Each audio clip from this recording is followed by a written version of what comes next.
everyone, welcome back to the Leighton Vans YouTube channel. I'm Matt, one of the technicians from down in LV HQ2. Today I'm up here in the showroom of LV HQ1 and I'm going to be talking everything performance wise and looking at the RaceChip products and the Pipercross Induction kit and giving you a installation guide on how to fit these products. So let's check out the products that we are going to be fitting today. I'll quickly show you these.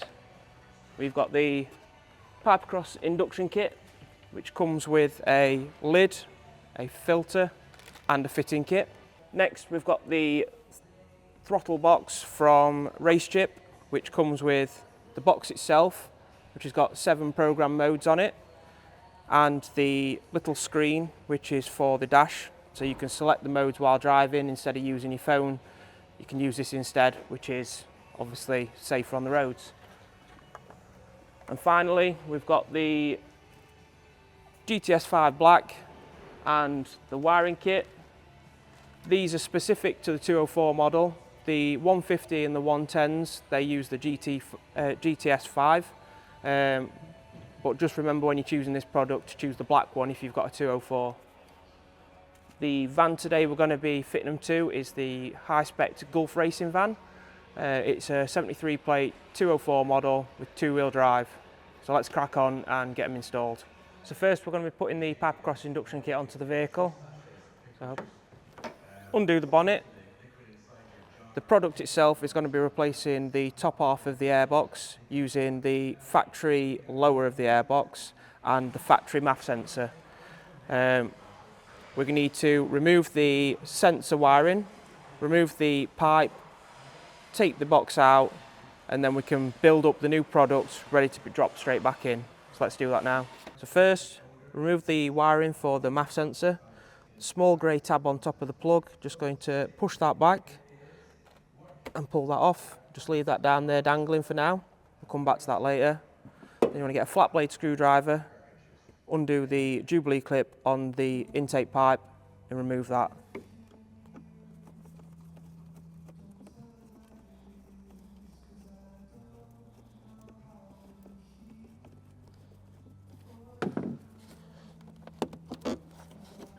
Just push that down out the way, just so you've got a bit more access. Now on the airbox itself you've got 2 clips, one at the front and one at the back, and that will allow you to remove the whole cover complete. Once they're undone, just lift the whole cover out, set that aside for a second. Then you want to remove the factory air filter and the grill that sits in the bottom. So these products here that you've removed, you need to keep them safe, because if you ever want to put your van back to factory, they're all there ready for you. Right, once you've got the lid off the vehicle, we're going to remove the factory MAF sensor housing. That's going to be reused onto the metal lid that comes in the kit. It's held in with 2 Torx screws, which are a T20. Unscrew them and it'll pull out, simple as that. Once you remove them Torx screws, give it a nice gentle pull. It'll come out nice and easy.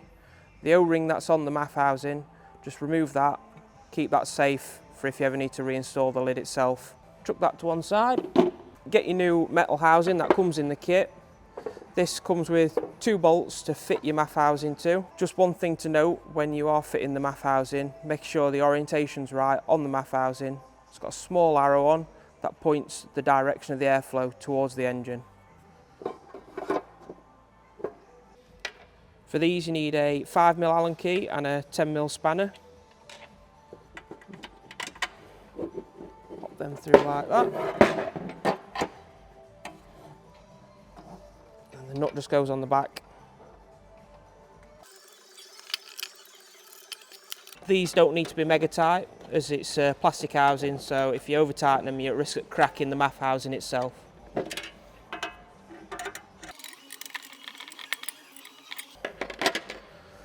So once that's in nice and secure, you're going to get your brand new high flow filter and install this next. In the bag you'll have a brand new Jubilee clip that slots onto the filter first, and then install that making sure your filter's pushed right down all the way, otherwise you might at risk of it falling off. So using a flat blade screwdriver, just going to tighten that Jubilee clip up, nice and tight.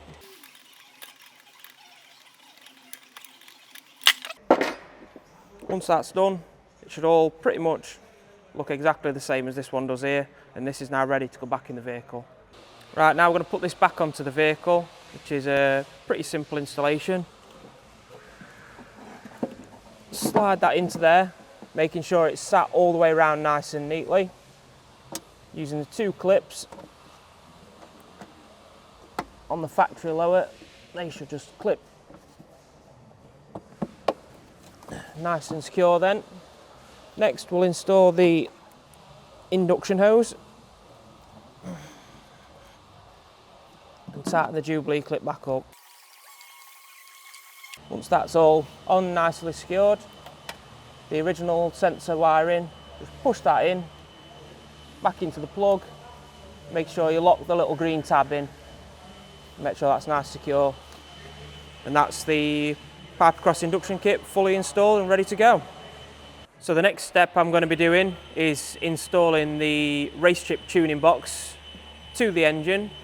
I'm going to be removing a few panels inside the engine bay. The tools you will need are a T20 Torx, a small flat blade screwdriver, a couple of picks, these will aid you getting the plugs off, some side cutters, and another flat blade screwdriver slightly bigger, which will help you with getting the plugs off. So the first step is to remove the main engine cover and the lower panel that's under the engine cover. These has got 5 T20s on. That'll just lift out the way, and then below that is another cover with some small screws and a one-way clip.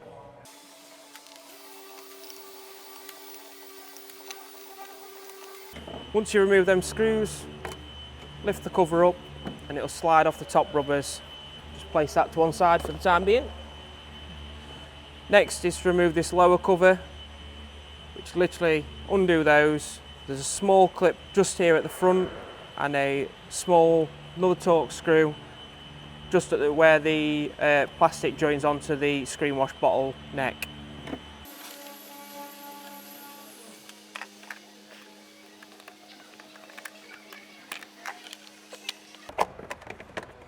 That then lifts out just like the engine cover did, and place that to the side again.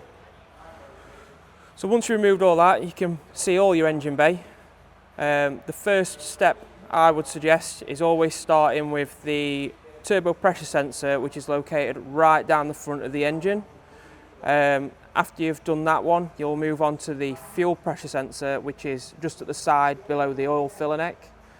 So to find the turbo pressure sensor, you need to look down the front of the engine. You'll see a EGR pipe, which is a large tubular stainless steel pipe. Just below that, if you slide your hand underneath that, you will feel the plug. It's a small 3-wire or a 2-wire, depending on what kit you've got, plug with just a push tab and a slide off motion. So we understand that these sensors are really hard to get at sometimes. So what we've got here is an exploded diagram of the components on the engine, just to try and give you a better idea of where they are placed on the vehicle. Here is the EGR pipe that I was talking about, and then that sensor is situated just below it onto the throttle body housing just here. That small yellow highlighted sensor. If needs be, we could send you a copy of this document over to you via email, but hopefully this will give you a better understanding of where that sensor is situated on the engine. So I've unplugged that sensor at the front of the engine. You can just see the plug right down at the bottom of the engine. It's got 3 wires on this particular model. I can just try and hold it up. It's this one here with the little blue rubber seal on it. So now we're going to install the new wiring harness, which comes in the kit. It's labelled up A and B. A on the wiring harness is always the fuel side, B is always the air, or in this case turbo side. It comes with 2 plugs on each one. One goes into the original plug that you've removed the wire from. The other side goes into the actual harness on the engine itself. Let's get that shoved in now.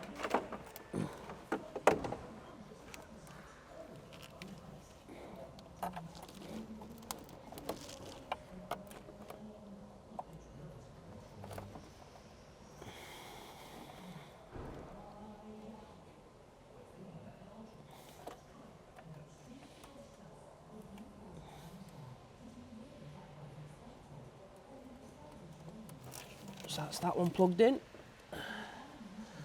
Just bear in mind as well, when you fit in this plug, it's got a little grey tab that just needs pushing in once you've clipped it on, just to lock the plug onto the sensor itself.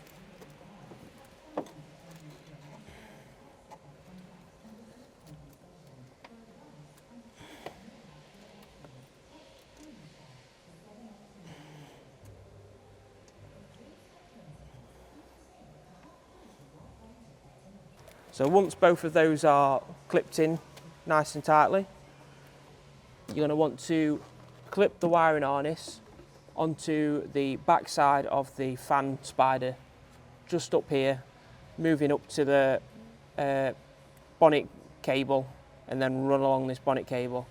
You'll get all the cable ties you need in the kit to do this, so I'll just cable tie that up now.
Just using some side cuts, snip all these off. Being careful not to cut the wire itself.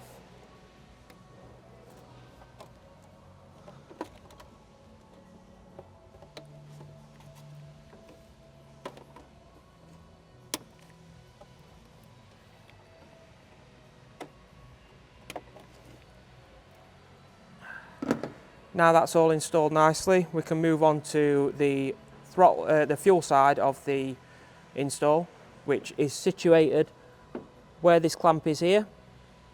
Directly underneath that, there's a sensor.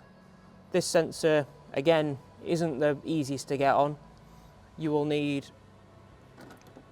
potentially some type of pick or a flat bladed tool to release the clip itself. I'll show you that once I've got it out and able to visibly see that. Right.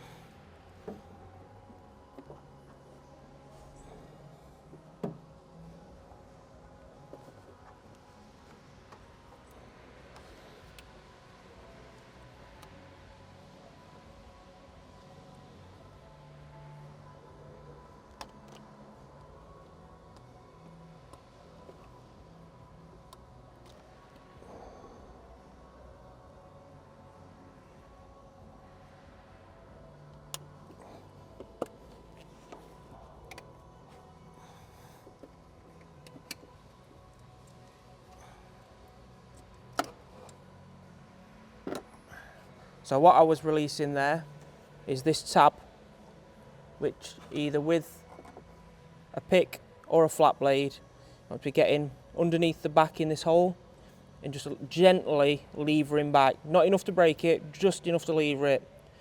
When you've released it, you'll hear a nice satisfying click, and then you'll be able to pull it straight out. This end will now fasten into your new wiring harness, and then there'll be a plug that will replace where that one was into the sensor itself.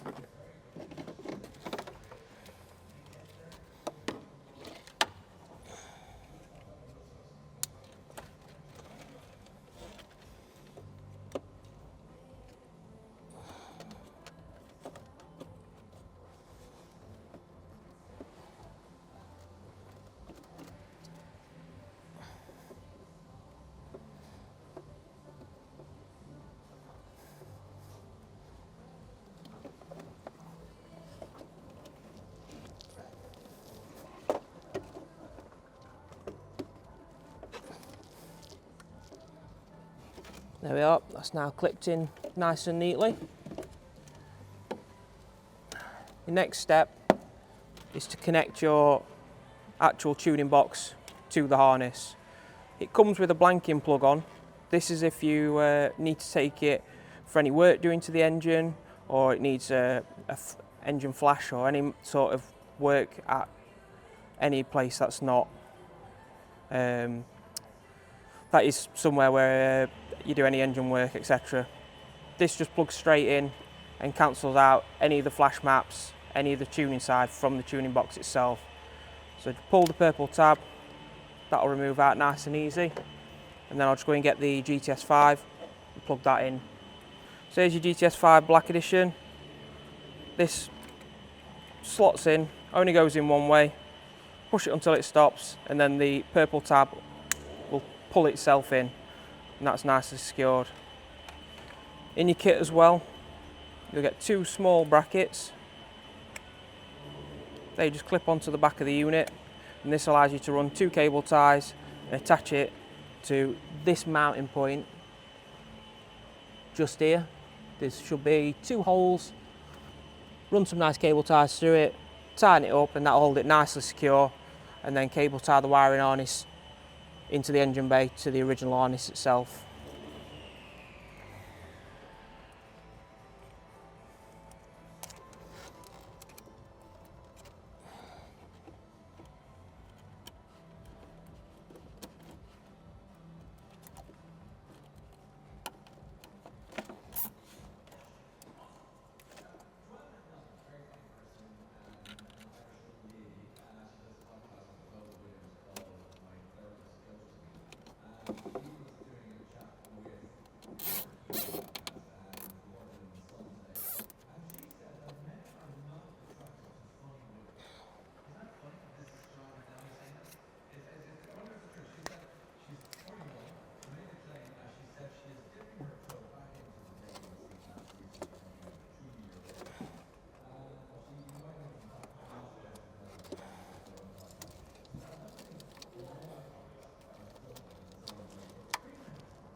Once again, now that's cable tied in all nice and secure and neat, clip off any of these ends, and then that will be the actual install of the box complete.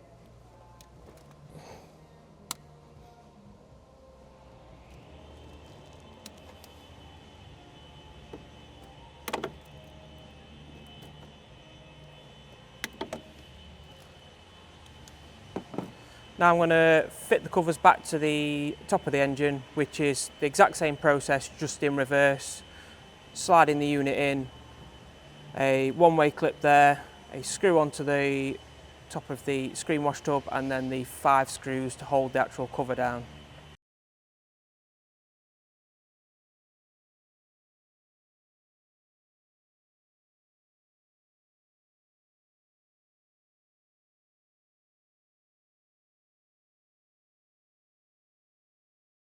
So the last part of the performance pack will be the XLR throttle pedal box, which is situated right underneath the driver's steering wheel, underneath the panel that I'm going to remove first. For this job, you'll need just a trim tool and some side cuts to cut your cable ties once you're done.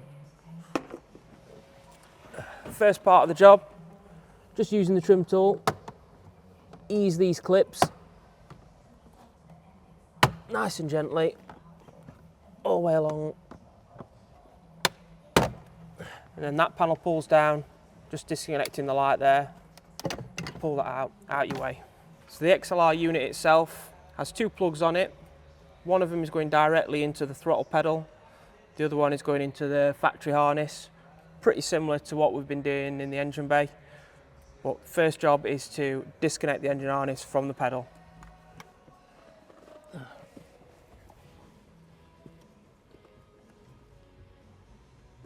Once you've disconnected that, connect your new harness into the factory harness, and then connect your other end directly into the throttle pedal itself. Once you've done that, your throttle box is fully connected. So now we need to mount this up onto the pillar, just right up in the top corner. In the kit, you get a couple of pieces of Velcro with some sticky tape on, just so when you mount it, you can remove it nice and easily if you need to remove it at a later date.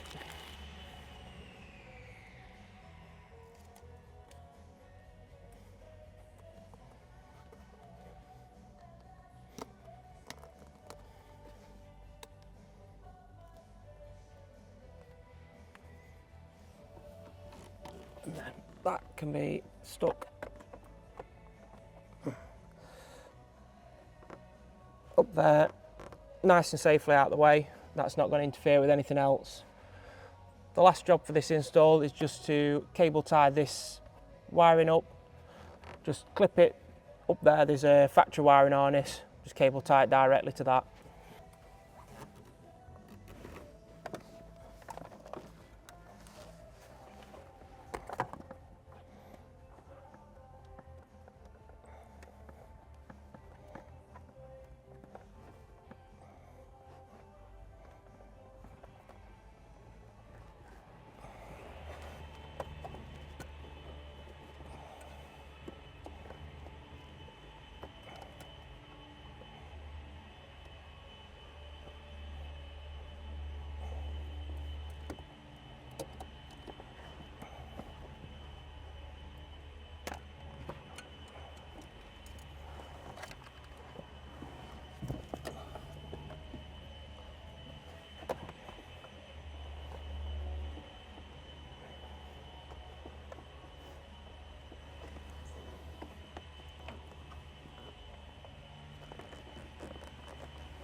Once that's zip tied up out the way, just reinstall the factory plastics, not forgetting to clip in your light. And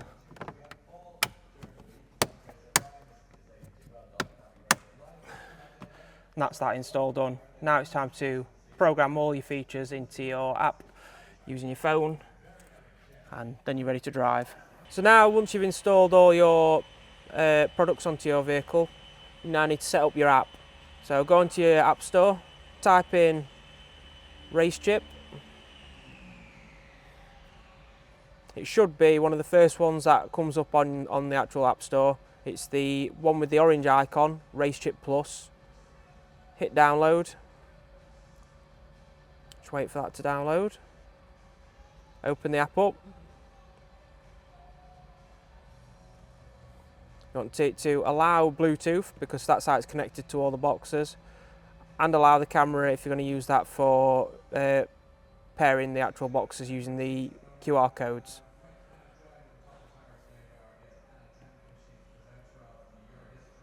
So the app will come open like that. That'll be the first screen you're greeted with, which would be add your first product.